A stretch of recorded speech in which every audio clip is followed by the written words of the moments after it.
பாதி மலர் போல வளரும் விழி வண்ணமே, வந்து விடிந்தும் விடியாத காலை பொழுதாக விளைந்த கலை வண்ணமே.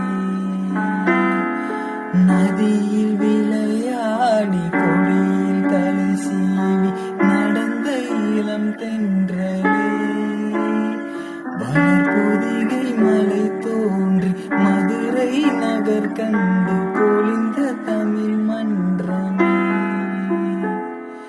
மலர்ந்தும் மலராத பாதி